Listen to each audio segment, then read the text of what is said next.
I was reading in your, um, you have like a Bible reading list on your Substack for the month, Yeah. and Yeah. uh, I do you know the five things off the top of your head? Yeah. It's like, so these are five sort of life shaping rituals, I guess you would say, that a number of people in our community are trying to be committed to together for the last few years. And I think I know them. Bible reading is the first one. So we try to read the same passages in the Bible every day, which is why I put out that plan.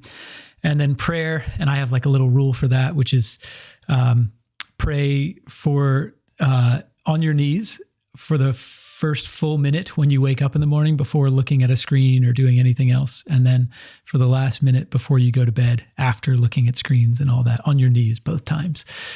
They're kind of baby steps sorts of things, but then you can obviously build off of that.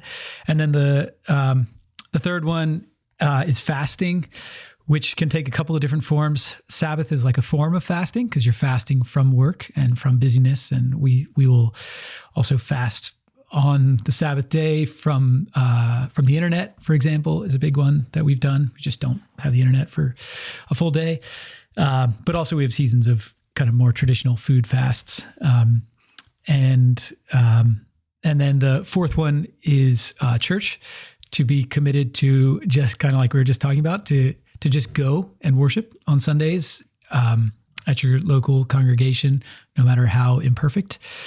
And the last one is probably the hardest one, and that's authority. It's to find someone that can be not just kind of like a modern day counselor to you, a listener, but someone who actually has authority in your life and can speak to you in that way, in a way that would require not just the dissemination of counsel or wisdom, but it would require something like obedience from you to another human being. So those are and like I said, that's the hardest one. A lot of people, and it's not just hard because people balk at authority. It's also hard because the older generation, I would say the boomer generation in particular, but also Gen X, have already balked at authority. And so they're not ready to be authorities usually. If you go to someone, there's just lots of kind Christian men in my town that would be happy to meet with you, listen to you, talk with you, and they're so compassionate and wise. But even they are a little bit taken aback if you are looking for spiritual authority. And it would include almost all the pastors in our town. They don't see themselves as spiritual authorities. They see themselves as, preachers and teachers and counselors. But telling you what to do or not to do is not the kind of commitment that they feel like they've signed up for most of the time. And I'm not saying that's, that itself, having someone to tell you to do stuff is central to the faith, but I think a relationship in which a human being is something like God to you, in the sense that God actually, like we always speak of the Bible as being authoritative, as evangelicals. And what we mean by it is some kind of modern notion of authority, which is like that it's factually accurate. But I think the way that most Christians have meant that the Bible is authoritative for most of the time is that you have to do it. You have to actually, if it tells you to do something, you actually have to do it. You don't have a choice in the matter, and you should prepare yourself for, for curses and punishments and the like when your life does not look that way. And I don't think the curses come in God striking you with a lightning bolt, but they come in all the ways the reality curses you when your life does not comport with the authority of what has been revealed. So Yeah, absolutely. Anyway. Okay, so to go back to the ones that stood out to me, number 2 with fasting, in my spiritual journey, Sabbath was something that I discovered through John Mark Comer's book, The Relentless Elimination of Hurry. And it was like combinatorially explosive in my life. Like the things that started to happen through that practice were powerful and shaped my life to the point where, like, that was maybe 3 years ago, and it's completely different than it would have been had I not come across that practice. So I wonder when you were acquainted with that and the significance it's had in your life. It's been kind of a slow journey for me. I also, our family read John Mark Comer's book, that book years ago, and it really struck a chord with me. So I'm sure that had something to do with our own my own family's shaping of practices. But I think really, I mean, the reason I tie it with fasting is because fasting itself has been something that's interested me for a lot of years. I think it is not a coincidence that you don't read much about addiction in the ancient world. And it's not as though I don't think it existed. There were still drunkards and the like, or whatever. But I think, there's more than one reason, right? I mean, part of the reason is because we live in a culture of decadence. And so a lot of people can afford addictions, whereas it's hard to afford addictions maybe for a lot of people in the ancient world. But I think maybe a bigger reason is because there was always a plausibility structure for not being addicted. And that was that almost everyone in every culture fasted to some degree. Of course, sometimes fasting was just what you had to do because there were so many poor people that you couldn't always eat. And so you had to be used to not always feeding yourself whatever you wanted. And that's the decadence piece. But I think another piece of it is that when you fast, when you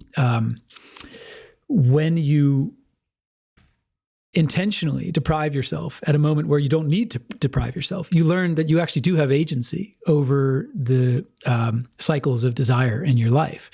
And the way that modern people talk about, let's say, just to be kind of offensive for a second, like about most of our mental health crises is that we have no agency over them whatsoever. We have no agency in the realm of anxiety or depression or addiction.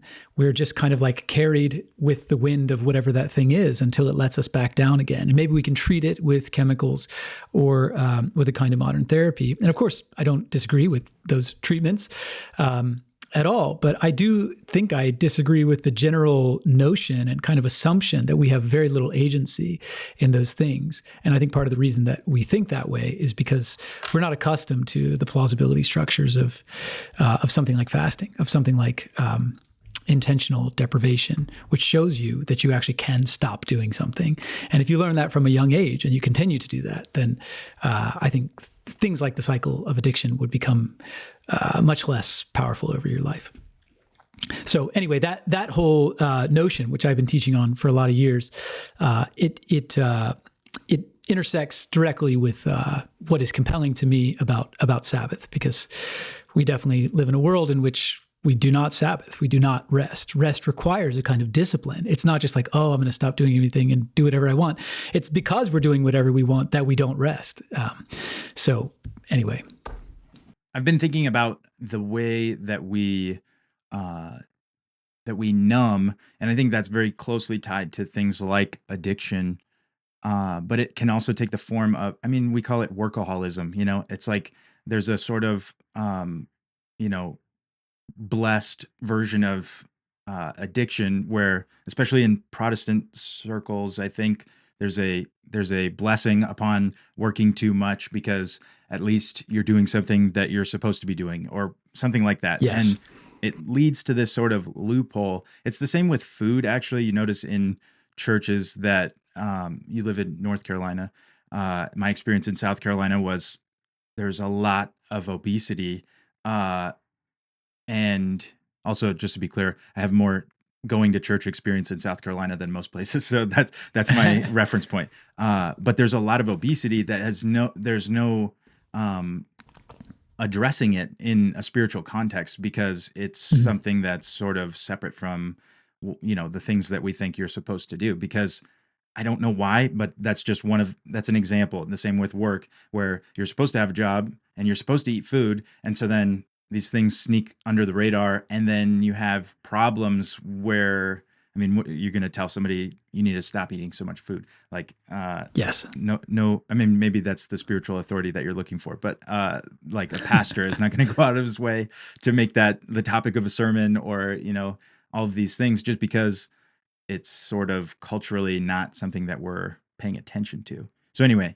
Yeah. And I think the reason that we're culturally not able to discuss things like what you're talking about is because we tend to adopt a moral or a moralistic lens right away for those kinds of things. And so if someone were to say something like, you shouldn't eat so much, it would be taken as though, this is really like a right or wrong thing. And that's the whole reason that my body is shaped this way, because you think I have sinned in this way. And it's easy to short circuit that. It's very easy to see why that doesn't work, because you can just say like, no, people have really different body types, and people have genetic dispositions towards not only towards eating more, but also towards their bodies being shaped differently by different metabolisms. And so once you say that, it's basically like, it's another category in which is like, well, I guess we have no agency over this thing. But the Christian language of transformation is not a moral language. It's not just like, this is right and this is wrong, and if you do what is right, you'll be transformed. That's Paul's whole point with the law, is that just doing what is right doesn't transform you. Sin itself is not even just a difference between, well, you're doing bad and you should do good. Sin itself is the misuse of something good, which is kind of what you're getting at with food. And so you can't get over it by saying like, no, food bad. That doesn't work at all. If you go back to the Garden of Eden, why is eating of the tree bad? Is it because the tree is bad? No. Is it because the fruit is bad? No. It's just because God said, don't eat of it. Why did he say, don't eat of it? Well, that's a mystery that you can't figure out unless you don't eat of it. And so that's the way that these mysteries unfold. They unfold patiently over time. And if you do eat of it, then you don't actually get to see what is the thing that's deeper than good and bad, than right and wrong. And I think that's part of the meaning of this sort of duality that is birthed from the tree of the knowledge of good and evil, is that now everything is, has this dual reality to it. And you don't get to see the deeper unity that the tree itself offered, which you would have gotten to see if you waited. And so in my view, the tree never goes away. For all of us, the tree is still there. The garden is still there. The test is still there. And the question is, will you wait? Will you trust and see what is beyond just the duality between good and evil? What that fruit and that tree have to offer you when you eat of them rightly. And so anyway, that's the kind of conversation that you can see how it applies to food. Obviously, the story in the garden is about food, but it also applies to sex and to anything else that we're addicted to. And the short circuiting of don't do this, do that, this is bad, this is good, is useful for a child. And most of us are children, let's be honest. I mean, we're just absolutely philosophically, theologically, culturally children. And so it makes sense why we go around ordering each other around. And most all of politics has the same valence. It's just like, this person is evil. This person, is saving us from the evil that this person is, disseminating. But all of that is short-circuiting what reality is made of, which is the waiting and trusting so that you can transcend good and evil and see what is behind it. So, yeah, what reality is made of. I've been thinking about that, consuming a lot of your work recently. This is something that we've been talking about on the podcast recently, and I have been thinking about for the past 2 years probably. But there's this call towards reality, and it's so interesting to pursue that word in our current culture and context, because there's a materialistic view of that world, like what is physical, material reality. But then what I think why that word has been in conversation between me and God is because there's something deeper and truer that I connected with when I came to Him, that is reality, and it is beneath all of these things that you're talking about. And another corollary there is that reality is relational. And so it is only through, I think, experience that we can come to know these things. I love the way that you put that, patient waiting, the development. And these are things that we know through experience, that I don't expect something of my 1-year-old son that I expect of my 23-year-old brother. Those two yes. people have different times on task. And so when I'm interacting with them, I have a different form of expectation in the relationship. And also, one thing that I'm looking forward to with my son is this discovery element, the experiential discovery of having relationship with him, because we do currently, he just learned how to headbutt like in Nemo. So we say noggin and then headbutt, and that's Yeah, pretty great. that's awesome. Yeah. But that's pretty much, on the top three things that he can do right now. And so, it's not that we don't have a bond. I take care of him, feed him, clean him, all of these things. My wife does too. And it's just that that's sort of a limited experience. And so the further along that he gets, the more depth and breadth. Yeah, like Paul says, the height, depth, and breadth of the love that Yes. God has for us. We get to experience that through relationship. Yeah, there's a saying, that I grew up with that I think is useful in a lot of ways, which is that God couldn't love you any less and couldn't love you any more. And I think it's useful, but I also think it's somewhat untrue. And you know this as you grow up as a father, because whereas I think it is true that I couldn't love my kids any less, I could love them more. And that is because there will be more of them to love as they grow and as I get to know more of them. And so what you can share with a 1-year-old has a certain capacity to it. And that limits the capacity of love to some degree. It feels endless, especially when you have a newborn. It's like, I couldn't ever have as much love for this child as I do now. But I have a 17-year-old now, our oldest, and the things that we share, I would have never imagined that we could share so many loves like surfing and music, and the way that we share and the detailed, discoveries that happen between us. It's so much more than it was before. And so this gets back to what you're saying about reality being relational. And I would just say that knowledge is relational. And so you can only, to some degree, love what you know. I mean, knowing really is love in a sense. I mean, that's not what the modern world thinks it is. The modern world thinks knowing is about information. But in the Bible, knowing is Adam knew Eve. It is a fully participatory relational reality. And that kind of knowing grows over time. And so you really can love more and more and more. And that's what I think life is about. And you can definitely see that in your relationships with your children. Yeah. But I guess the metaphor I was using is to say that I think this actually happens between God and us. And it's a strange grammar that Jesus uses and that the New Testament uses about this. But you would think that he would say, well, God already knows everything about you, and you just need to know more about him. And that tends to be why our church services are, let's say, so lecture-based, is because we always want everybody to know more about God. But what Jesus actually says is the risk is that you would finally meet him after calling him Lord, Lord, and he would say, I never knew you. And that is a profound statement, which I think means, and C.S. Lewis discovered and explored this, I think, in detail in his book Till We Have Faces. But the whole point of that book is basically to say, like, you don't have a face until you show your face to God, and until you are known by him, you can hardly know yourself. And so a lot of the Christian life that I think we're missing these days is the learning how to show ourselves to God, to learning how to be known by him, because we stop hiding from him. And we, for example, pray about the things that we're already desperately anxious about, but definitely don't want to pray about and would rather solve in some other way. But when you pray about those desperately anxious anxieties and desires, you show yourself to God, and then he knows you. And then that problem that Jesus warned about goes away. So I had a piece on my Substack called Knowingness versus Being Known. And knowingness is this concept of already having the answers. yeah. Are you familiar with Josh Waitzkin? He's a surfer. No. Okay. Oh, cool. Yeah, he's a surfer. He was like a chess champion. He Oh my gosh. had a That's pretty rare. Yeah. Yes.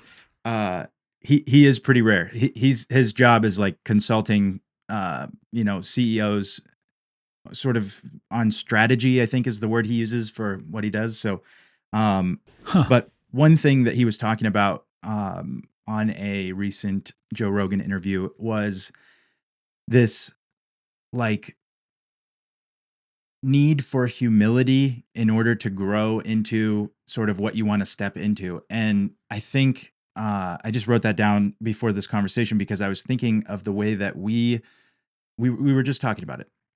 We tend to think of things in this dichotomy of right and wrong, and when we do that, it limits our ability to grow. And so there's this strange impediment to maturity, which is like it's super weird. Paul mentions it a couple times in the New Testament.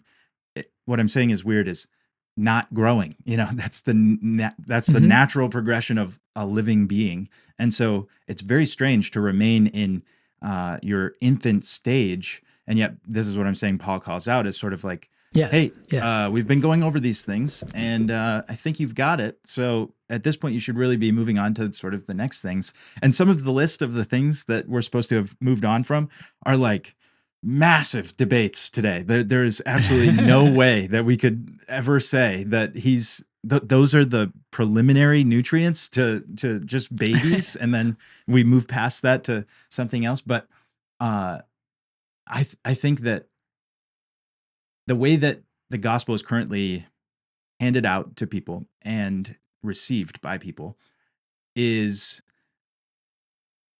instantaneous, momentary, that you would be Yeah. changed in an instant, and Yeah. that from that point on, the work is, it is finished. We take that those Yes. words from Yes. Jesus, and in one sense, like, of course, I believe what the Bible says.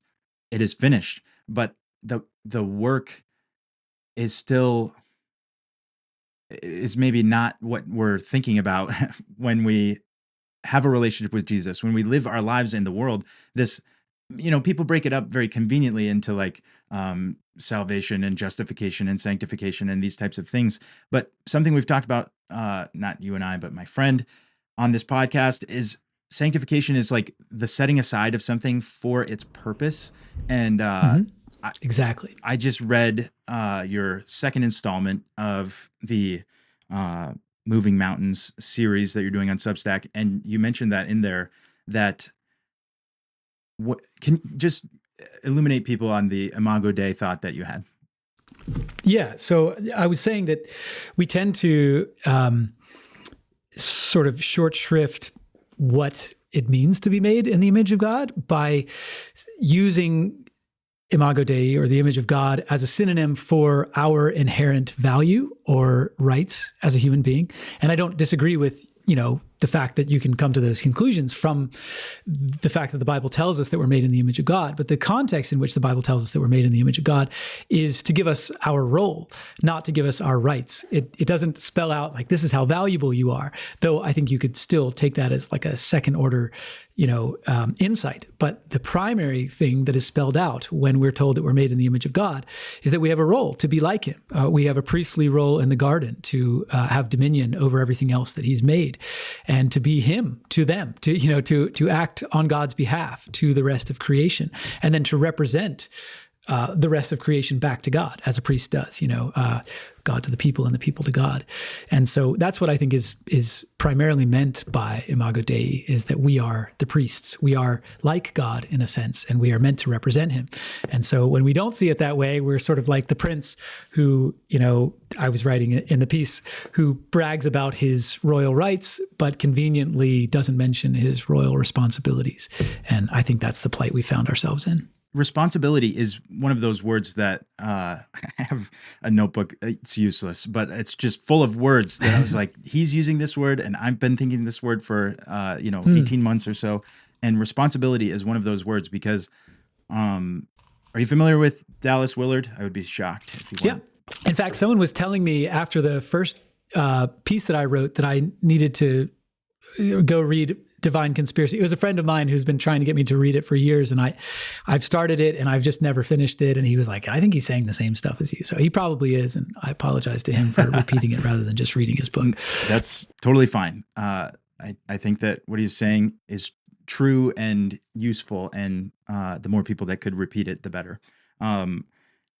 So the symmetry that I see between you and Dallas Willard lies in this word of like ruling, but also as it relates to what we were just talking about, the role and then the responsibility, those two things are extremely relational. God, Mhm. in is it? I think it's in Romans where Paul talks about the way that the potter and the clay and who has the authority, and that word is like exousia or exousia, and Mhm. this word is authority in the sense of like that we were talking about before in your five bullet points for your spiritual community. It's like Yeah. it compels obedience, but not in the way that we think about authority so wrong. Spiritual authority is like one of those words for me. I'm like, I don't understand what I have to do on the receiving end or the subservient end of spiritual authority. That's like that is supposed to be happening in modern church contexts. And I think that you laying it out as like identifying a trustworthy person that you can offer yourself to uh in it. I was going to ask you before, do you think that spiritual directors are more in line than the pastors in your town that you were mentioning with this idea of spiritual authority? I don't know. I've never met a spiritual director and I don't know exactly what they are, what they're doing. I think I have suspected that spiritual directors are just another word for life coach, but that's a Christian, or another word for a professional counselor, but that's a Christian. And I don't mean that just to in a demeaning fashion necessarily, because I think maybe part of the insight there is, oh wait, counseling is, unconditional positive regard in like Rogerian terms is actually not the full picture of what makes a person healthy. Wow, you're really going through something. I'm sure it's someone else's fault. Let's talk about your parents. Mm-hmm. Eventually you probably do need someone to say, stop doing that. I would like to direct you down another path, which a lot of the Bible is about, right? Like God doesn't just patiently listen to Israel. He does do that all the time, but he also says, stop doing that. And in fact, to get back to St. Paul, I think a ton of St. Paul's formula for how to not be a child anymore is, it sounds terrible to say it this way. It's just like, look at his list of what he wants them to stop doing and look at his list of what he wants them to start doing.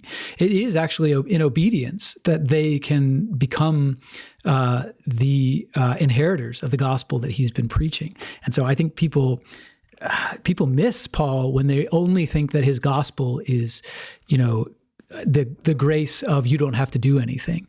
I don't think that's Paul's message at all. Though of course the gospel is grace, but I think grace means something different than people tend to think. But anyway, yeah. So sorry, go back to your spiritual directors. I bring up spiritual direction, which I think is generally Catholic, but has sort of bled out into this sort of Protestant, commercialized, what you were talking about with the counseling. And so I likewise have not met a spiritual director. I just have, I've read of them from various sources. Brennan Manning is someone that I think was a spiritual director for many people. I've consumed a lot of his stuff. And the idea, I definitely think priests should be spiritual directors. I definitely think like that actually is what a pastor should be. And that's part of, at least in the Protestant tradition, I think that's part of what we are lacking at this moment. But go on. So just back to the words that I've been thinking you were bringing up in your work recently, and that I think are relevant to much of what Willard has talked about, and thus something that I think is relevant to today, to people today. Authority is one of them. Ruling and reigning is one of them.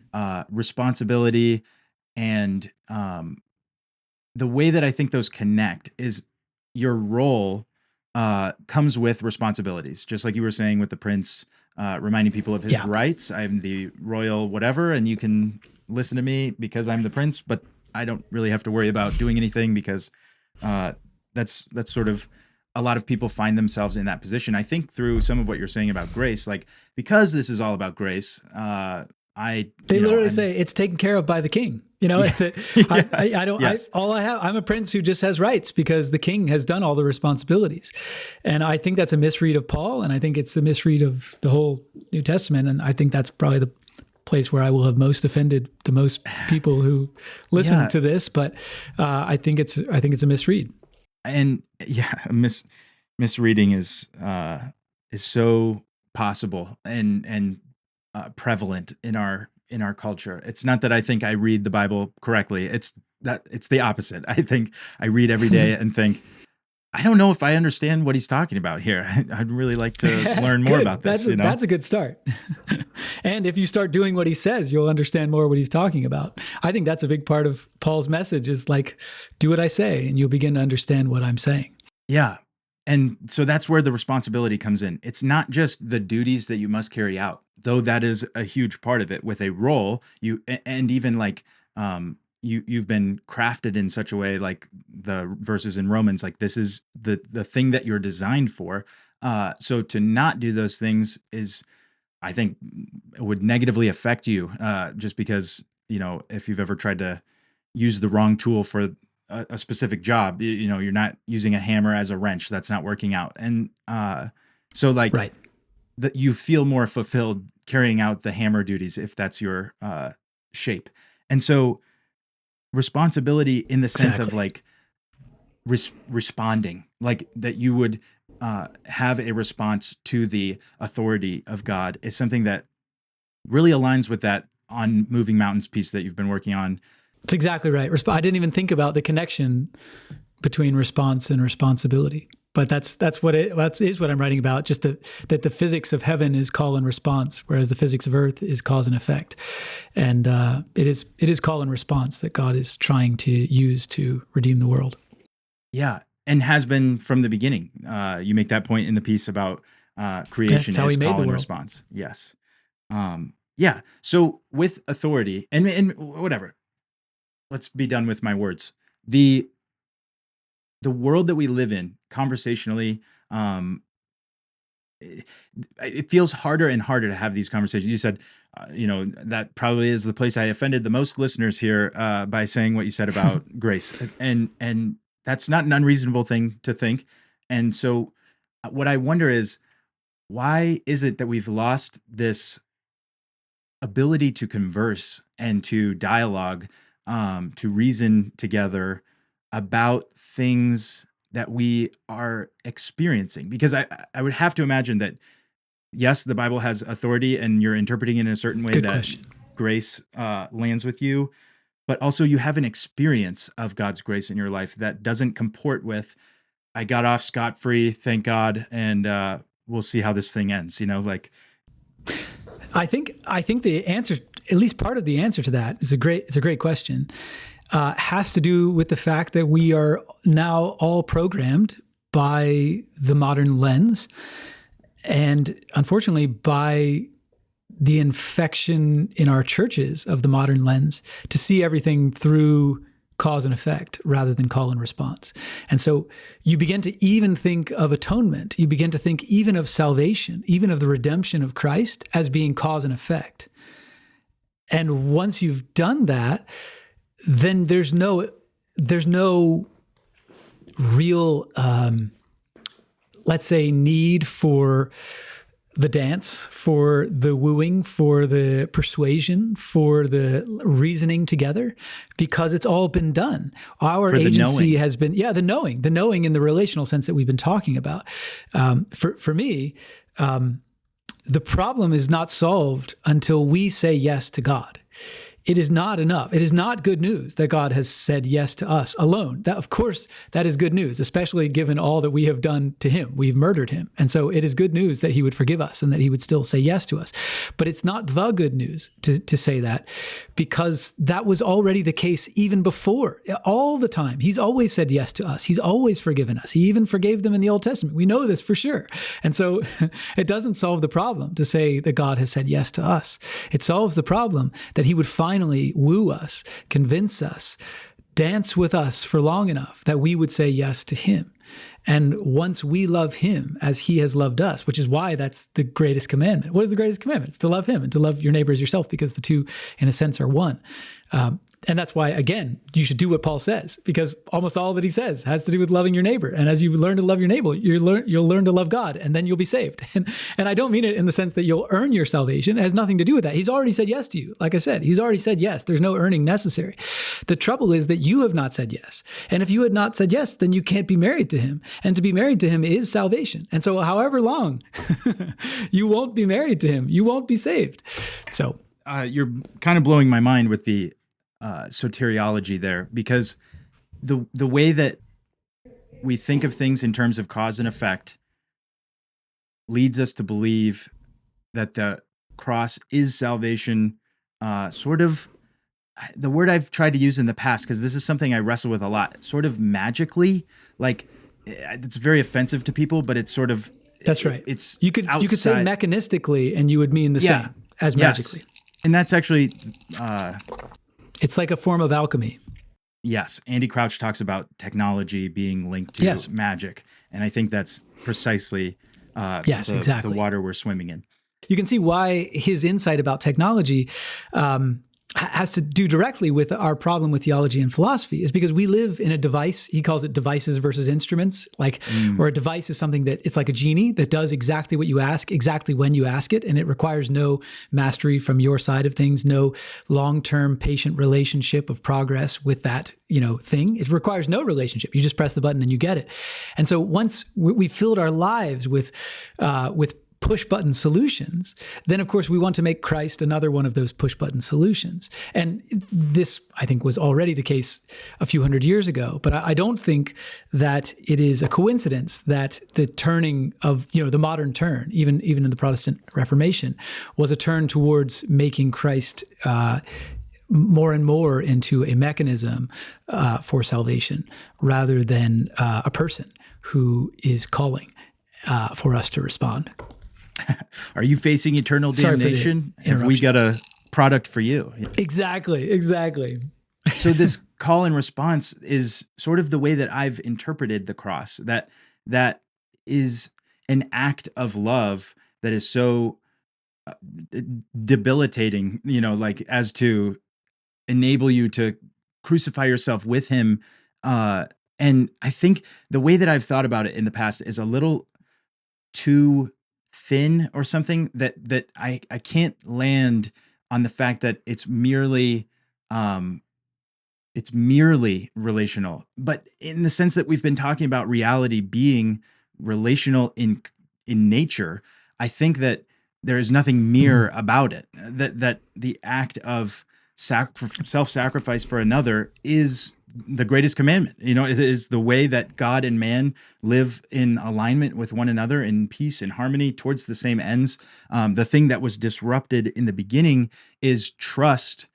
And then the thing that restores the trust is the fullest measure of devotion to another, giving oneself up for them when there is absolutely no justice in that. And yet it is the most just thing, paradoxically. Exactly. You can say that we are saved by love. You can say that God is love, that we are saved by God, and we are saved by love. But then you have to make sure that you define love kind of like in the piece that I wrote the other month, not as a laser beam, not as something that just shoots you with its magical salvation, but as a circulatory system that is made of call and response. Just like our whole biology is like this already, right? Like you can't just breathe in. You have to breathe in and breathe out in order to be alive. You can't just take blood into your heart. You have to pump blood out in order to be alive. And so again, this is what salvation is like. It is like our very biological life. It is something that must move outward as it moves inward. And together, that circulatory system is love and is salvation. And God himself is already that in his Trinitarian being. He is already a circulatory system. And he's inviting us into that by his grace, not because of anything that we've done, but because he made us and he loves us. But again, we just won't. we just won't pump back out, or somehow want to convince ourselves that we don't have to, because it's all just a mechanism that's been done for us. But imagine a mechanism that just kept pumping blood into your heart. Even CPR is a is a practice that helps blood to pump out of your heart so that you can stay alive. And so I would say that that's a pretty good image for what Jesus does in the New Testament. Like if he only came for this mechanism of the cross that somehow one way saves you, why does he spend so much of his time teaching us how to love other people? Why are like all his teachings about that? If he only came so that he could love us, if it was only this one way, sort of mission that might as well have happened on the moon. He could have died on the cross on the moon and we all would have been saved by the same mechanism. Why is it that he spends all his time conversing with people and arguing with people and healing people and even sometimes rejecting people, or at least receiving their rejection, like the rich young ruler? Because I think it's reality is made of call and response, not cause and effect. So powerful. Well put. Must have been fun to catch on to that, I feel like. Okay, so over the weekend, I encountered that first post on Moving Mountains, and you talked about this call and response idea, and I discovered a couple things. I got to pull up my notes. I was reading a book by Brene Brown called Braving the Wilderness, which is also another thing. Wilderness is and braving it are things that God's been calling me into for the past year, and so people are like, "So have you figured it out yet?" I'm like, "It's definitely just a wilderness season." I don't know how else to put it, I think I've been experiencing all of those things. The harshness of the wild, the deprivation of the wild, the necessity of clinging to God. Yes. So reading this book, and she's talking about trust, and she borrows this definition from another person. She says, Feltman describes trust as choosing to risk making something you value vulnerable to another person's actions. And he describes distrust as deciding that what is important to me is not safe with this person in this situation or any situation. I think that what strikes me there is, one, trust and distrust are something that we can healthily do as human beings. You don't need to unnecessarily risk yourself to other people by trusting them when they are not trustworthy. And that's right. Two, trust is foundational to this relationship with God. That we would love him is in itself an extremely vulnerable act of trust. This is going back to Adam knew Eve, right? This is what it means to know and to be known. And that's a euphemism for sexual intimacy, but it is no less applicable to that relational quality of being known. And so trust is at the core of this thing. And we were just talking about it. Salvation is the restoration of trust between God and man that was disrupted on that day. And so she goes on to say, and this is a little bit, Brene Brown, it's not quite the gospel, but it's something that I think is very important for Christians to incorporate into their thinking, sort of the atmosphere.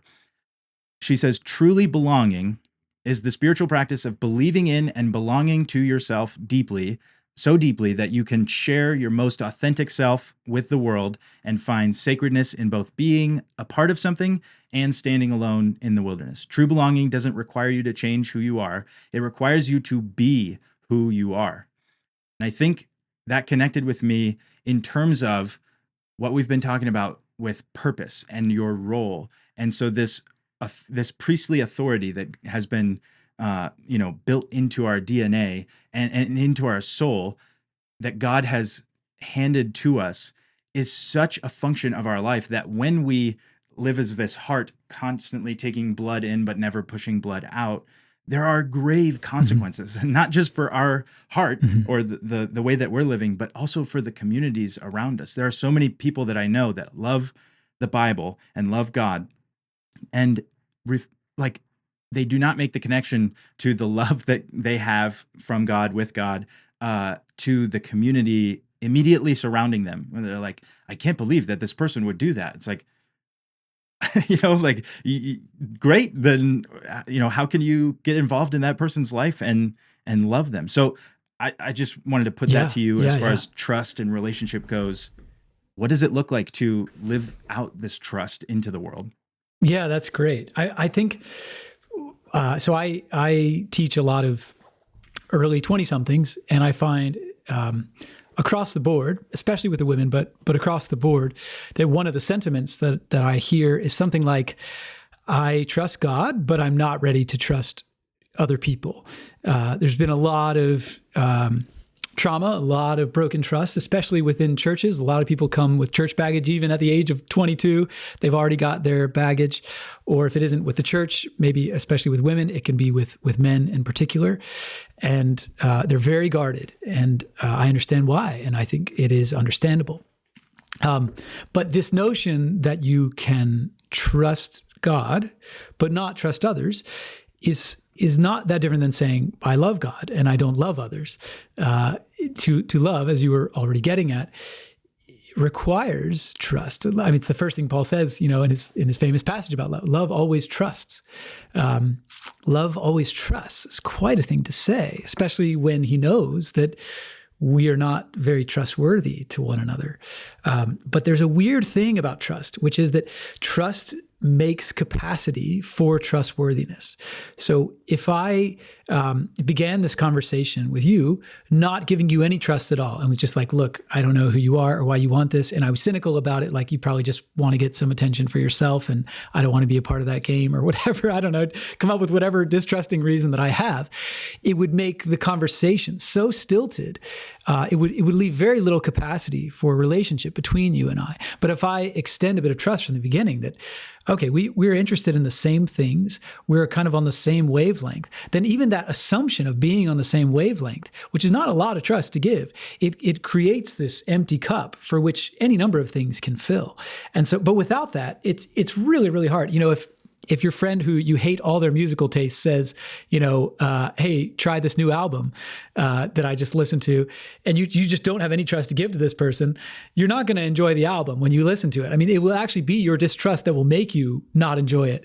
But the exact opposite can also be true. If you trust this person's taste, everything that they've ever told you is just solid gold, and then they say, listen to this album, and the album is utter trash, you're still going to love it because you trust that person. And the trust, that's an extreme example because sometimes trust can be very misleading. But the point is to say that trust is capacity for relationship and for seeing the good in something that you otherwise couldn't see.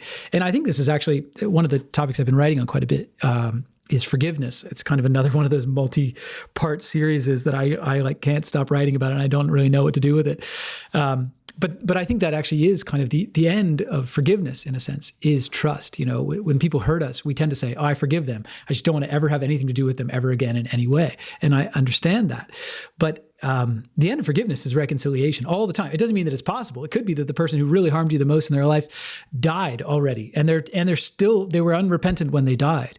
But it still is the case that the end of forgiveness is reconciliation, even if you have to make some form of reconciliation with the dead remembrance of that person, however best you can. And at the end of the day, it means you're going to have to extend some trust even to that person as a human being, rather than just treating them like a monster. Anybody can forgive a monster because you just say, you're a monster. You couldn't do any different because you're a monster. But if you're a human being, it requires even that human being who's been monstrous to you, it requires the giving of trust to even begin to forgive them. Whether or not you're able to have a relationship with them is another thing. It could be up to them entirely. But anyway, I would agree. Trust is the means by which we can have relationships of any kind. And it's risky every time.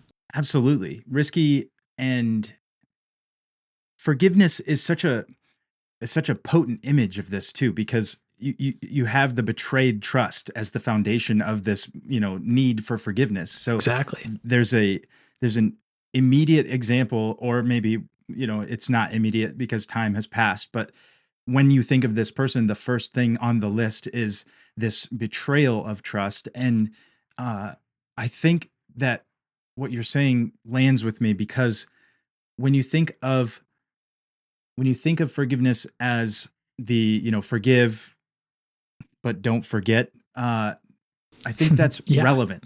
I think that's relevant to this conversation. That the attitude of that phrase is often this defense mechanism. You know, I forgive because I'm supposed to, but I will never forget, and therefore I'm keeping you at arm's length. But the arm's length aspect of that is saying, I'm still guarding myself. I'm still not allowed to be vulnerable. I'm unable to trust you. And when you forgive and are able to trust, what happens is this ability to incorporate the part of you that was damaged or broken in the betrayal of trust. And so the wound that has been neglected or painful, shameful, that you Mhm. you don't want to be exposed to other people, then becomes a valuable part of yourself. And of course it always is, but your access to it is limited by your ability to trust that it is valuable and useful, and something that can, I mean, really is designed to contribute to your role as like the ruler of whatever it is that is your area of influence. Exactly. Look at, the way that God treats us. I mean, you said very well that trust, that betrayal is betrayal of trust. And so what is a greater betrayal than killing God's only son? And this is what we've done. And we talk all the time about his forgiveness of us. What does that require? It's more than just saying, like, well, you're monsters, and so, I forgive you because you couldn't do any different. And, I figured out some formula so that you can still be saved even though you don't deserve it. It's much more profound than that. Jesus even tells a parable about this. He says there's a parable in which there are these stewards, and they're mishandling the master's property. And so then he sends these other messengers to say, hey, you've got to treat it right. And, they turn them away or kill them. And then he finally sends his only son, and then they kill the only son. That's our situation. We are in charge of we are, like in my last piece, we are in the image of God. We are priests in his garden.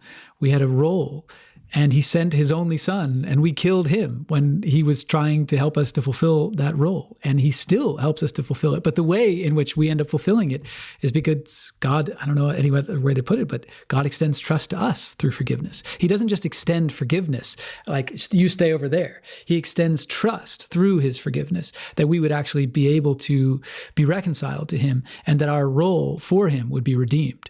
And it's so important to me to say that. I think it's what the whole New Testament is about, in a sense, is learning how to take on that role again of the steward of the master's house. That's kind of what being forgiven means. Otherwise, if you just say, oh, thanks for forgiving me, you might as well be the prodigal son who never comes home. I guess he's forgiven you. I don't know how much it really matters if you never come home. I was thinking back to some of the worst episodes we've ever done on this podcast. They were about existentialism, and they are the worst in terms of popular appeal. There is none. But we were talking about Kierkegaard. I'm good at no popular appeal, so I'm with you there. Yes, thanks for helping us out. So they were about Kierkegaard, talking about one of his famous books. It's the one that he talks about Abraham.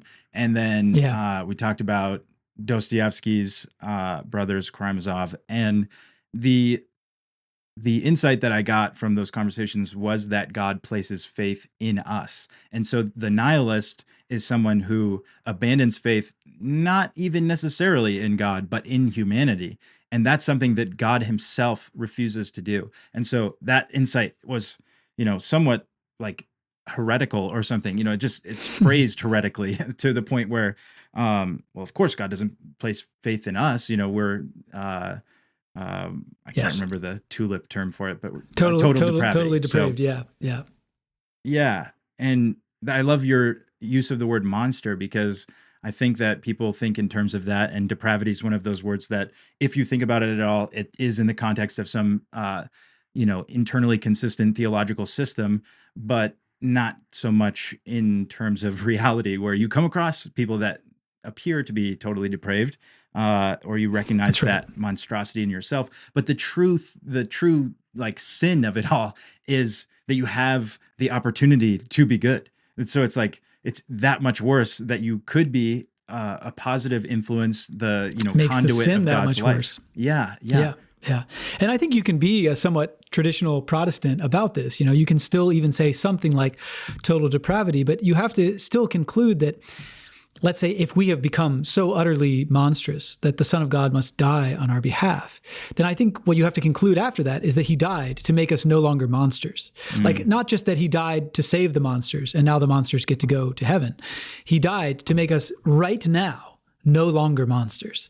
And to me, that's the part that that I feel like we no longer believe. We don't.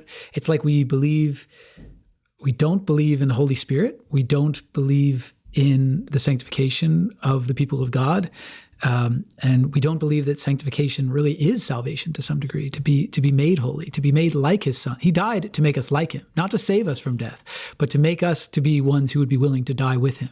That's why He died. And yes, it is pretty extreme what we needed. And so, like I said, I think you can still be a somewhat traditional Protestant and say, oh yeah, there was no helping us. But the help that we got was not a mechanism. It was not a formula. It was a conversion. It was a turning us from our monstrous ways back into human beings. It was to allow the office of Adam to be restored in us because it was restored first in Christ. So powerful. I was in Philippians thinking of the passage that talks about Jesus receiving the name above every other name and every knee will bow, Philippians 2. And right before that, Paul says, let this mind be in you that was in Christ. And so the mind of Christ, he's inviting you to allow that into yourself, this idea of humility, that he was not a monster and he was at the right hand of God, and he didn't count it loss to give all of that up so that he could come down and be with us. And this is why he's been given all of this authority, which at the end of Matthew, he says, I have received all authority on heaven and or in heaven and on earth. And so this idea then goes directly into Paul saying, so therefore, work out your salvation with fear and trembling. Exactly. And that phrase repeatedly comes up in my life because I just talked to Joel Carini about this, and he said something, and then I was like, I think people just think that that's like a deal that you're making. So that's the mechanism thing that we're talking about. It's a deal that you're making with God. I'm working it out. I'm negotiating. Like, is this enough stuff that I'm doing? I did all of Ross's 5 points and I did them to the most that I can. But it's like, no, that has nothing. Those practices that you're offering your community are something that gives you like a grip, or it gives you a foothold, something to contact what is really truly going on in this relationship between you and God, where he works in you to will and to do according to his good pleasure. That is the key. The willing and the doing are not, efficacious in securing salvation. The willing and the doing are the fruit of the healing and the saving that's going on through relationship with him. Yeah. Well said. That's a great passage for what we've been talking about. That's good. I'll have to think on that more. But that is talking about exactly what I've been thinking about lately. Back to what you've been thinking about lately. I started to tell you what had happened over the weekend with that Brene Brown book. After that, I've spent a lot of time in the Sermon on the Mount over the past 2 years, I'd say. I had the opportunity to preach a series on it, so that was super fun diving in. It was concurrent with the Bible Project, so I'm sure it was all plagiarism, but it was fun. Good. It's a good thing to plagiarize. Yeah. The Divine Conspiracy is about the Sermon on the Mount, so you would like that aspect good. That's of it another as well. Good selling point for me to read it. Yes. And so basically, I have returned there sort of meditatively, habitually, as I just pick through scripture for something just to read randomly, because I just want the repetitions. I just want to see something new, something different. Yeah. And so then the other day I was like, I've read it a bunch. I'll read Matthew chapter 8. And so the last verse of chapter 7 says, the people were amazed at all of the things that Jesus said in the Sermon on the Mount, and they were amazed because he taught with authority, spoke with authority, not like the scribes. Exactly. And then chapter 8 through the beginning of chapter 9. I read them both. And it's just one story after another of Jesus demonstrating his authority. And what's crazy is absolutely none of the stories have to do with propositional beliefs. He doesn't bring up six-day creationism. He doesn't bring up the cross because it hasn't happened yet. I think he does mention that it's going to happen, but he doesn't say like any of the typical apologetic things that you would believe are authoritative. Instead, he heals people and casts demons out of them. He delivers them from demons, and he rebukes storms. And so Yep. I don't really know what to do with any of that. Do you have any ideas? Oh man, no, that's quite a question. Yeah, I mean, it is what I've been writing about. I think one, you could start back with that line in Matthew 8 that they're amazed that he speaks with authority, unlike the scribes and the Pharisees. And that's you would think that's definitely what the Pharisees would have spoken with, is with authority. And so right there, you have a kind of confusing line. What is it? What is the authority that they notice in Jesus that they didn't notice in the scribes and the Pharisees? And my own premonition is that the scribes and the Pharisees spoke with power, not with authority. That they spoke with a kind of coercion that their role afforded them, and they no longer needed to be stewards of the authority of the king because the power was enough. And it's very similar to Satan's temptation of Jesus, right? It's like, hey, Satan can see that he has authority. And so what he wants to do is trick him into using power instead. Why not just turn these rocks into bread? Why not jump off the pinnacle of the temple? Why not rule everything? And then, by the way, bow down to me. I'll have the authority. You can have the power. And of course, Jesus is not outsmarted by this. And then you see the way, like you said, that Jesus ends up using his authority, not to give us a bunch of facts about himself or about what you need to believe in order to be saved, but in order to, I think, to show what true dominion looks like, to show what Adam was meant to be like. I think really Jesus' ministry is a way of showing us what human beings are, what they're meant to be. And so maybe this is kind of the hot take of my little project right now, but I think that Jesus calms the storm as a true human, as in a way that humans are meant to do. There was that movie. Did you see the movie Twisters that came out last year? Yeah. Do you know what I'm talking about? The original one came out in the 90s. It was like when I was a kid, and I was obsessed with that movie in particular. I just thought it was so cool, like chasing down twisters, tornadoes, and in the original movie, they're sort of, it is a scientific project, but they also have this love for the storms, where there's almost this communion. The movie, I think, really is about communion in a sense, because in order to know the storm, they have to put themselves in the middle of the storm, basically risk dying at the hands of the storm. And so it's very much like the Old Testament. The Old Testament, all the Old Testament ethics of Leviticus. I say ethics, not morals, because they're not necessarily moral, but the sort of the teachings of Leviticus is like, this is how you don't get too close to God and die. And this is how you don't get alienated from God and die. So everything is kind of staying in between being too far from God and being alienated, or too close to God and dying, either dying of holiness or dying of alienation, basically. And so the original movie, Twister, I guess it was originally singular, is about that kind of communion with the holy, in a sense, in the storm, but also about this romantic relationship where that's happening at the same time. And the sequel is actually pretty good. It has a lot of the same themes, but the weird thing that they put in the sequel was that instead of just trying to get close to the storms, to know the storm, the main character wants to shoot this diaper substance into the storm to kill the moisture of the storm, basically to kill the storm. And so it's a replacement of knowing with overpowering. Does that make sense? Yeah. Like she literally wants to kill the storm rather than to get to know it in order to have, proper warning for other people, which is what the original one was about. And And so anyway, to me, it's such a beautiful, not beautiful, but it's such a poetic image of the difference between the way that human beings think we should interact with nature for our good versus the way that Jesus himself did. If you just see the difference in speaking to a storm with authority and saying, "Hey, could you quiet down now?" And then the storm saying like, "Okay, yeah, sounds good. I'll do that for you," versus someone who thinks they have to shoot this foreign substance to, they spend all this time like, I figured out that the storm is really made of this kind of moisture, and if I shoot this kind of dry substance into it, then it will suck the moisture out and then the storm will be killed. I understand that. That is how you deal with monsters. You kill monsters, right? You can't just get to know them necessarily. But creation is not a monster. It's monstrous to us while we don't know it well.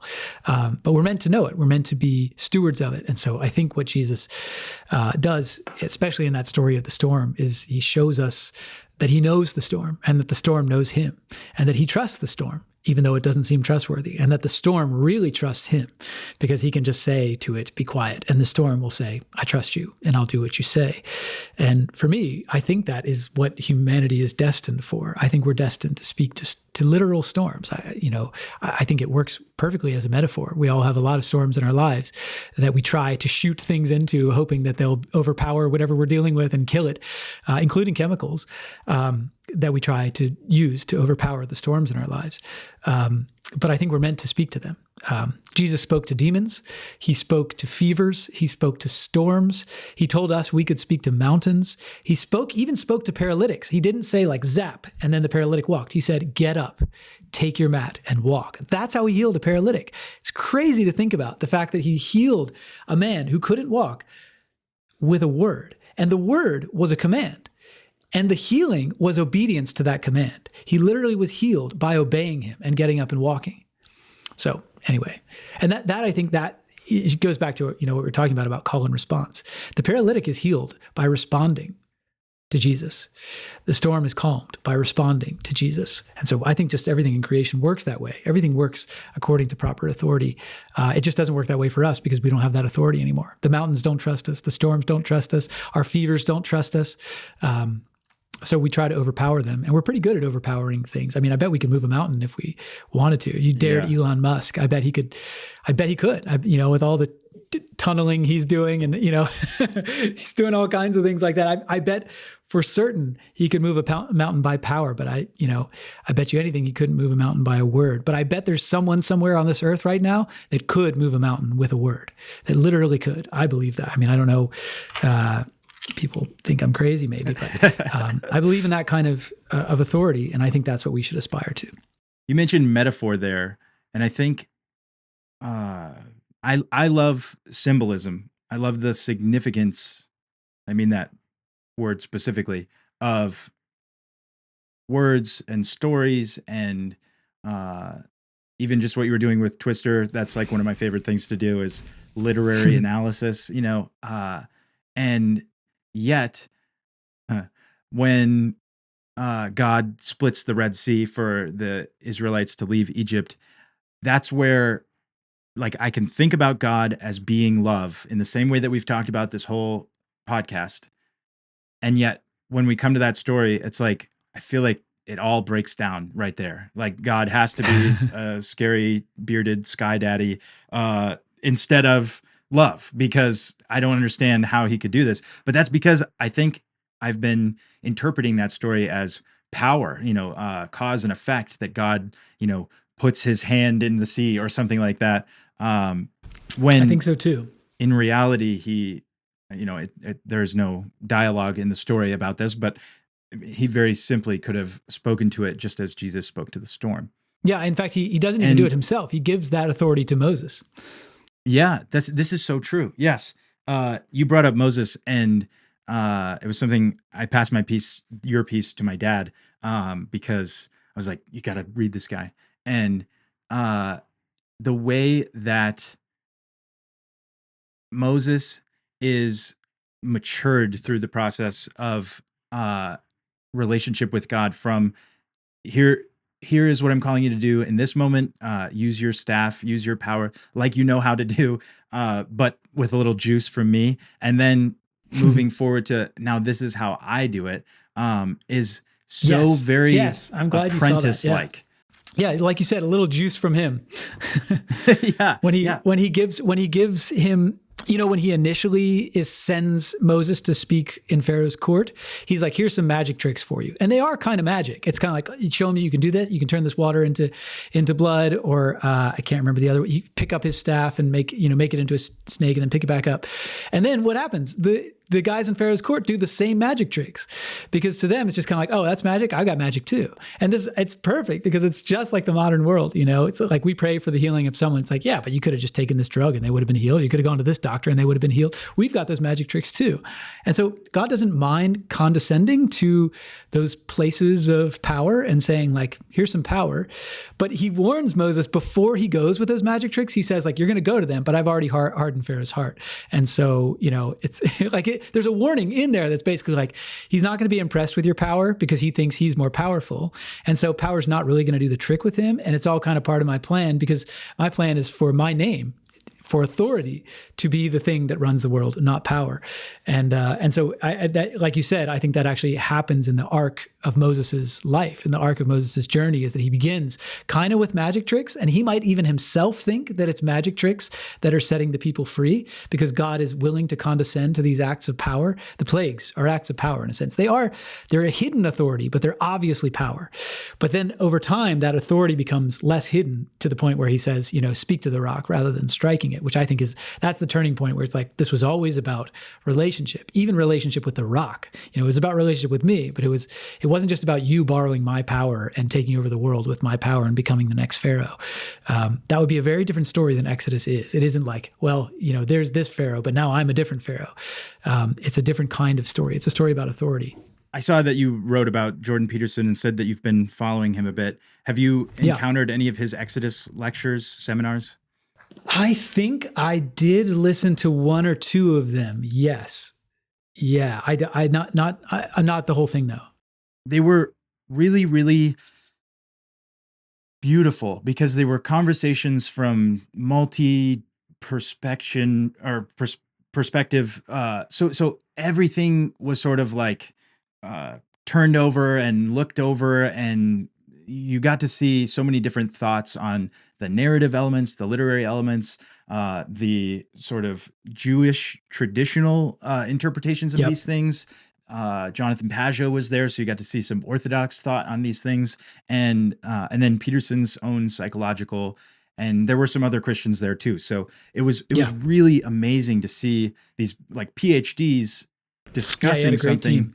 Yeah, and these are the types of things that I grew up coloring in the picture from the story while my mom would read the story, and it's not that was bad in any way. I think that there's a triteness to them, like, and this is what happened. It's like, well, there's a deep, incumbent sort of significance to the things that God is doing, and I loved seeing your insights into the Moses relationship with God there, because I think I was bringing up Peterson's interpretation there because Moses is identified by that group as struggling with anger as his predominant sin. This is something, other people have noticed. Mm-hmm, mm-hmm. And anger is something where a boundary has been crossed. And so the big insight from the Peterson group is the slavishness of the Israelites. And so when they're moved into the wilderness, they're rejecting the authority of Pharaoh and his power. But then they move into the wilderness and they realize we actually liked the power and the slavery that he was offering us. And they had become not just accustomed to it, but dependent on that sort of relationship with a tyrant. And so, Peterson talks about it in his way as like, we all do this same thing in our own life, and we need to develop the necessary skills to be dangerous enough in our own life. And authoritative is the word that I think you're leaning towards here. God's trying to teach Moses in a way to be authoritative, that priestly role of the God to the people and the people to God. And even Moses has this moment where, God's like, whatever, I'm done with the Israelites. And Moses is like, wait, hold on. You said this was about you and your power or your authority and your name. Yeah. And so Your name. this is something that you wouldn't do. I know you wouldn't do this. And so he gets it at times, Yeah. but his besetting sin is this of anger. And so I was just thinking of the story of he's up on the mountain receiving the 10 commandments, and he comes down, and the people, without him around, are worshiping this false idol that they've, sacrificed all of their jewelry to, and they're doing what, these people do. And so he's like angry, and he throws the things down, and he's like, he gets after people, and he basically starts to cause and effect sort of alignment with what God is asking of this group of people. And yes, what's fascinating to me about that is the law in itself, I think, became almost in that moment a mechanism which turns it into a mechanism of death. It's like these are words that God is speaking, but because he mechanizes it, like I'm not blaming Moses, but it's like the human heart. The response to those words is to mechanize them. Like, if we do this, we'll be blessed. If we don't do this, we'll be cursed. But that corrupts in some way the relationship that they have with God when they interpret his words strictly as mechanisms, rather than a command in the same way that Jesus commands the storm, and then obedience, which I was looking into the Greek because that's something I like to do. And the word is like, it's similar to understand, but it's under here. So it's like you put yourself, you submit yourself to what it is that you're hearing. And yes. And that is Deuteronomy was a fascination of mine a few months ago. That is the entirety of that book.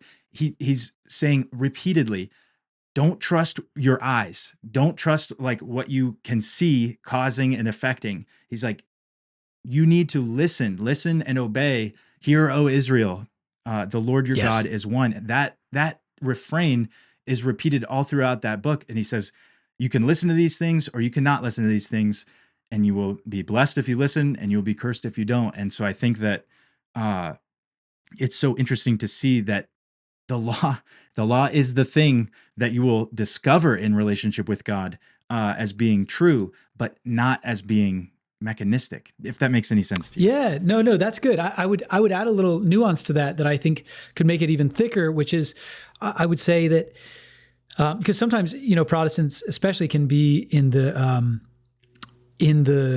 kind of headspace of saying that the law itself is misleading, and they mean it almost as though we should get away from it because it's misleading. And I think it's different than that. It's a stumbling block for our good. And so it is, and Jesus' own teachings are like this as well. Sometimes Jesus' teachings will actually mislead you before they lead you. They lead you to a misunderstanding or to an ununderstanding is my favorite way of putting it, so that you can understand the right way. And I think the law, and I would say power, does this. And so for God, power even is a source of good. And you can say, like you said, it's kind of like, no, this mechanism is not the way that he meant to heal us. And that's true, but it is an indirect way that he is healing us. And so the way I think to understand the law and even Paul's interpretation of the law is that it's one of the hands of God. It's kind of like the left hand of God in a sense that is going to indirectly save you, not in itself, but by putting you in a place where you will then be saved. So there's one of the most repeated patterns in the Bible is that the humble will be exalted and the exalted will be humbled. But if you think about that cycle, let's say, okay, well, if you think about it as a cycle, then you can understand redemption, basically. Because let's say we're the exalted, and he says, watch out, because the exalted will be humbled. Okay, so imagine that if you are the exalted, that means you're going to become the humbled. But that's amazing news, because once you're the humbled, what's the news about the humbled? The humble will be exalted. Do you see what I mean? And so hidden in that one little paradigm, which is all over the Old Testament and all over the New Testament, is like the key to salvation, basically, which is like there's a secret, which is that God is saving you, whether he's humbling you or whether he's exalting you. It's all part of his salvation, if that makes sense. And so that's the way that I think you can understand the law, and you can even understand Moses's wrath and you can understand God's wrath. You can understand all exile in the Old Testament. You can understand all the curses and all the blessings. Curses are not bad. Curses are when you are exalted and you need to be humbled. Curses are a part of the blessing. They're just the part of the blessing that hurts, and so the law is not. It's not that the law doesn't save. It's that the law doesn't save directly. It makes the exalted humble. And then it can become salvific in the sense that then you don't need the law. Because once you're humble, you just listen to the words of God. Whatever you say, I'll do, and that's where the people of God end up. And so anyway, that's the nuance I would add to what you're saying is sometimes we want to create these dualistic paradigms where you say, no, you could even say, no, it's not power, it's authority. And I would say, no, that's not even the case.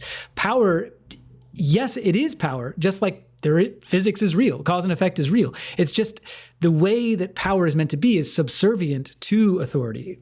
Cause and effect should be subservient to cause and response.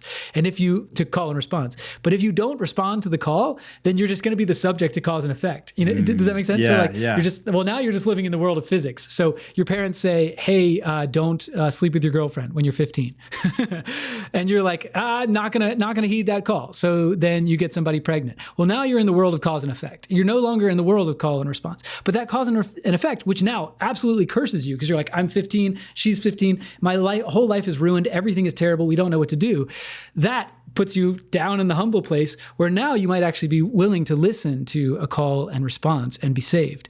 And so cause and effect serves cause and response when it's done rightly, rather than just superseding it, which is what we usually try to use it for. So anyway, I know that's like very confusing, but I think it's good to see that economy in God because God doesn't mind being powerful. I mean, he flooded the whole world. He killed everybody except for one family. But that was for the sake of humbling the exalted so that the humble could be exalted. The cyclical nature of that is reminding me of the circulatory aspect of love that we were talking about before. And it's so beautifully illustrates the infinite game that God is playing and the finite game that we believe life is all about. And so the scarcity mindset that we live with leads us to turn to these tools of cause and effect rather than to play the patient and sort of mysterious and relational game of call and response, because that is vulnerability, and that is it requires trust that you would say, this is my desire. That would be the call. And then the response is, entrusted to the other person. And this is the way that God treats us. It's slow. It's a total pain. It usually doesn't work. Like I use the example of the American slave trade in that last piece where, I guess like our forefathers just came to the conclusion that it was going to be much more profitable and effective to use coercion rather than negotiation in seeking the kind of economic success that they wanted. They chose cause and effect rather than call and response. And in a sense, you could see how they would come to that conclusion because I don't know what negotiations could have happened. Call and response wouldn't have worked. They're not going to convince a whole group of people to, come to a new country and work for them and be paid a right wage to do so or whatever. And so they opted for the cause and effect way. And it's just this, it's like this, they're just awaiting the absolute devastation of that decision because cause and effect, when you put cause and effect before call and response, you're just screwed from the moment you do it. And you don't know it yet because it's just gonna be profit until your whole country is at war and you lose everything that you thought you had gained, and you've ruined the lives of generations. But anyway, that was something that I was thinking about in anticipation of our conversation. That the cause and effect is a way of terming power, right? Like power is something that we all know about culturally. If people are, paying attention to culture wars, that's literally the basis of every whole thing. Yes. And so every political conversation on both sides, right and left, they all think it's power. Yes. And it's just, we just want the power to be in the hands of the good guys. Absolutely. And they're all wrong. Yes. I've been calling myself a libertarian, but recently finding maybe some anarchism in my heart. Like that's a little bit cynical, but I think cause and effect from a government is inappropriate in some ways, but call and response is something that I'm not advocating for a a power-based theocracy, but I would say that the more people that respond to God's call, the more people you would have with the ability to govern themselves. Like it's Right. fine to have large systems that help deal with national and international issues, but uh, the dictums that come our way from that group of people end up uh, in the same situation that you were talking about with slavery. Like people may be coerced into participating in this, but they are not necessarily aligned with the response. So the the word power I've been opposing with the word love, because I think that that's the operating principle of the kingdom of God. And so I listened to a conversation you had about the divine economy, and Yeah. I connected with this idea. I brought it up with the Brene Brown quote that you don't need to change who you are. That's sort of like the idea that you're totally depraved and you're a monster and Jesus is changing who you are. There are aspects of your, desires and your behaviors and thoughts and whatever that do change, but the essence of who you are is brought to the table, brought to the fore by love, right? You are brought out of yourself into relationship with the world in the way that we've been talking about. So you used the word authority, and then we connected those ideas before with each other. Love, God is in charge; He's the authority, and God is love, and so love is the authority. And so, I guess, how do you encourage? You said you speak to young adults. How do you encourage the young adults that you get to teach and be in relationship with to begin to submit to this authority and be in relationship with this God who is love? Good question. Yeah, I agree that the answer to power is love. The trouble is that, like I said in the last piece that I wrote, that the word love has been overused and therefore underdefined in our time. And so we tend to think of love in the libertarian fashion for the most part, I think, in the West, which is like you really love someone when you leave them be and you let them make their own choices and you just kind of love them for who they are and they're going to be who they are and you're going to be who you are. This is not the way that God loves the world. In fact, it's actually the way he curses the world sometimes. That's Paul's language in Romans is exactly that. The wrath of God is being revealed and that he's letting people alone. He's letting them actually just be alienated by their own actions and face the consequences for those actions. That's the way his wrath is revealed, not his love. Now, granted, I will say that I think his love is even revealed there because, like I said before, curses can be blessings. Even his wrath is a part of his love. And so, but indirectly so, it can be loving to leave someone sometimes to the consequences of their actions, but not in the sense that modern people mean. So like I said, we tend to think of love as being like, oh, you really love somebody when you let them be whoever they are. And, maybe even the Brene Brown side of things would be saying that and maybe is in a bit of disagreement with what I'm getting at. But what I'm trying to convince people of is the fact that God's love is leadership in a sense. It is lordship. And that's kind of the point I was making at the end. That's hard. I think I said something like, if you want to learn what love means, you have to almost go down the road of what seems like its opposite, which is something like lordship or authority, and see that it leads to what true love is. I was going to interject, interject. and say that word exousia, which is translated authority in the Matthew 7:29, where it says Jesus spoke with authority. One of the interpretations of it, and I'm not good enough at Greek to say like, when it's being used this way or not, but one of the interpretations is liberty and freedom of choice. And so it's an interesting aspect of authority because in the New Testament, that word exousia is used. I didn't get to cross-reference what word they use for liberty, but it's used in the Gospels almost predominantly, and then in Acts a little bit, and then there's 3 references to it in Romans within a short span when Paul starts talking about the government. Those are all verses we don't need to get into, but people have strong opinions one way or the other. Yeah. And so this idea of the freedom to choose, I think, as you've been talking about with love, is misrepresented in our culture as a sort of like abandonment to your own desires and your whims without any sort of instruction or something.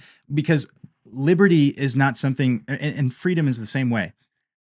It is not something that is just the removal of constraints altogether. That's chaos, and it's untenable. It's like mania. You're unable to perceive the world around you if you live in a world without constraints. But with constraint, there is still this freedom. So it's sort of, if God has created us in his image and given us the role of being God to the world, the priestly role, then this liberty to embrace that, I think it's closely linked with authority, because we don't want to be wrong, right? We talked about that. We don't want to be wrong in any way. And so we don't have the freedom to step forward for fear of failure or screwing something up. But when you have a trusting relationship with God, I think what that affords you is this liberty to make a call. Like, it's not that you would be making a call separate from your relationship with God. That is the foundation of any direction that you would choose to take, you and whoever it is that you're in relationship with. Yeah, well said. I actually wrote last month. I wrote a piece on leadership, and it was in agreement with what you just said, but I added a bit of nuance to that, which is that I do think that to be a leader, to be an authority in someone's life is. Sorry, my neighbor's cutting their grass right now. Hopefully It's not too loud. Yeah. But I think what that authority entails is a kind of freedom to make decisions, right? Like the steward, when the master is gone, he makes the decision. He doesn't. There's no micromanagement. The steward makes decisions about how the household will be run, but the steward is also going to be accountable for those free decisions that he made. And I think to be in any place of real authority is to know yourself as a middleman, as someone who is, at the end of the day, mostly accountable. Not that others are accountable to, but that is accountable to the master. And so it puts a damper a bit on the freedom that you're talking about. I still think I'm fully in the spirit of what you're saying. I just think that those who are actually courageously in authority, they make decisions freely. Like you said, they're not like, oh, should I do that? Like, is that right or wrong? Is this the right doctrinal statement to make in this moment? I think they speak freely, but they speak freely in a way that knows just what the New Testament warned them about, which is, not many of you should be teachers, because you're going to be held to a higher account for that. And so the people who should be teaching the church are the ones who are most ready to be punished for doing so. Yeah. And I mean, aware of the consequences. Some eternal sense, but I also mean it here and now. You should be aware of the consequences, and you should be ready to deal with those consequences in your life. We should not have people in places of authority that are going to try to shirk their responsibility or shirk the consequences of that authority when it turns out that they failed or misrepresented in one way or another.